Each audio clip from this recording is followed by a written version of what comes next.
देखिए, राज्य की हालत से आप सब लोग परिचित हैं पूरी तरह से। और जो इस प्रदेश की जो ज्वलंत मुद्दा है और राज्य किस ओर धकेला जा रहा है, वो आप देखें तो लगता है कि सरकार वोट के खातिर जो जैसा जहां जिसको मन हो रहा है वैसा काम कर रही है। आप सब लोगों ने पिछले दिनों देखा, खास करके उर्दू को लेकर के कई एक विद्यालयों में जो सामान्य स्कूल था, जो उर्दू विद्यालय भी नहीं था, उस पर चूँकि वहाँ मुसलमानों की आबादी अधिक है तो उसको उर्दू स्कूल लिख दिया गया।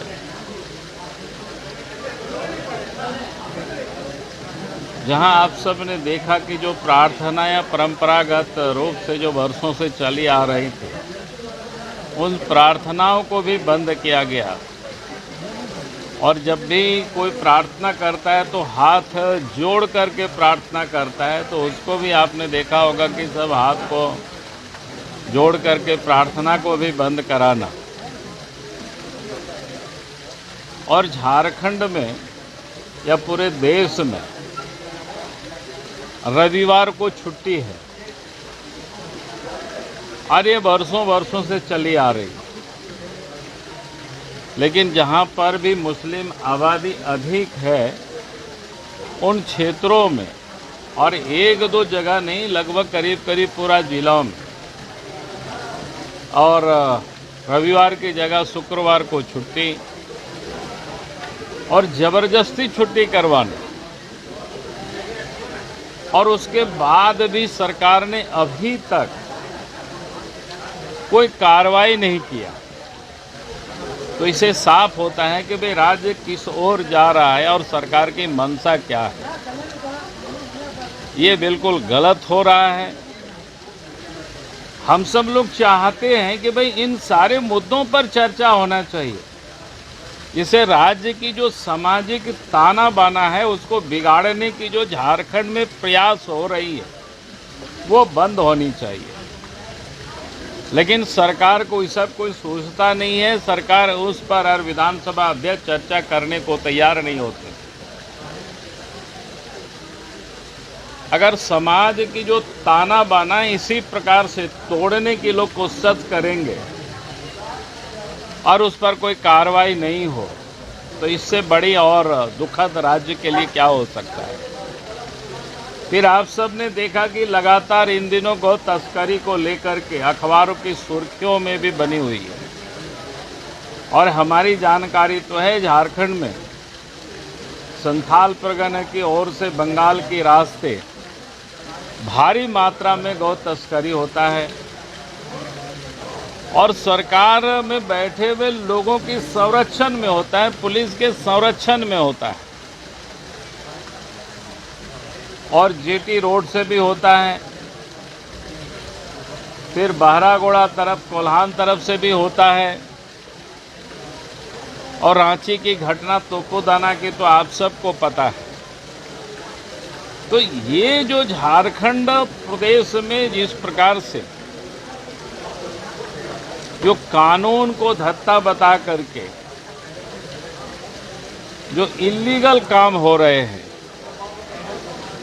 और सरकार उन इल्लीगल कामों को रोकने के बजाय बल्कि उन सब इल्लीगल कामों को वो प्रोत्साहित करते हैं।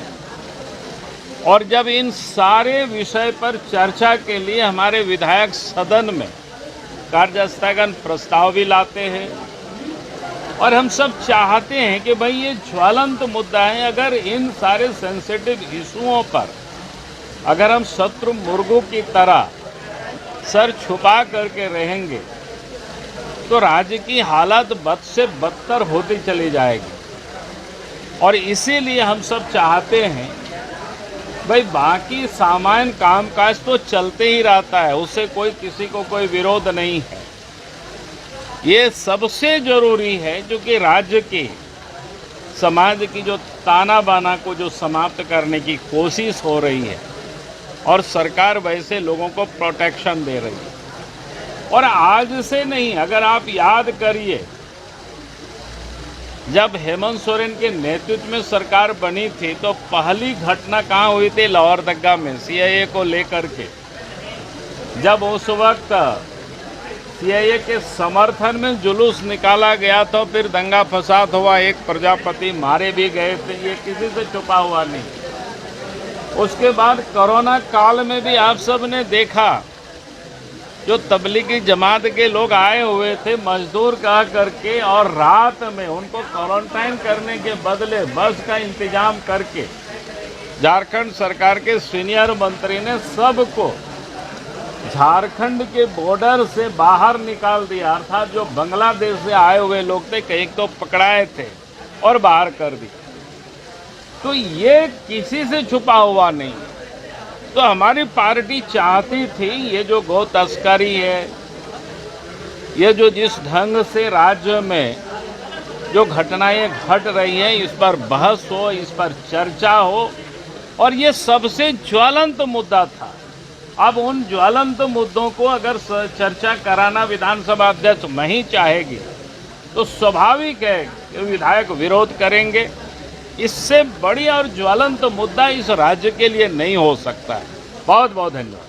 सर, ये कहना है कि जब कार्य मंत्रणा में डिस्कशन हो गया था कि किस मुद्दे पे डिबेट होगा, फिर मुद्दा लाना तो बड़ा विपक्ष जानबूझ के हाईजैक करना चाहता है क्या पूरे सदन? अरे हम कह रहे हैं कि जहाँ कार्य मंत्रणा में जबरदस्ती जो मुद्दा है उस पर बहस करने को कहाँ तैयार है।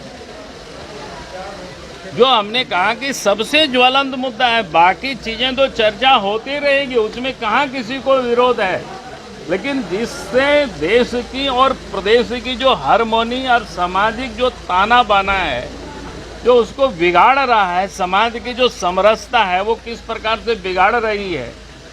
पिछले दिनों आपने देखा उस समय कैसे तुष्टीकरण की राजनीति हुई थी। जमशेदपुर में एक व्यवसायी को फल दुकान में उन्होंने हिंदू फल दुकान लिख दिया था और उसके बाद उनके ऊपर कार्रवाई हुई।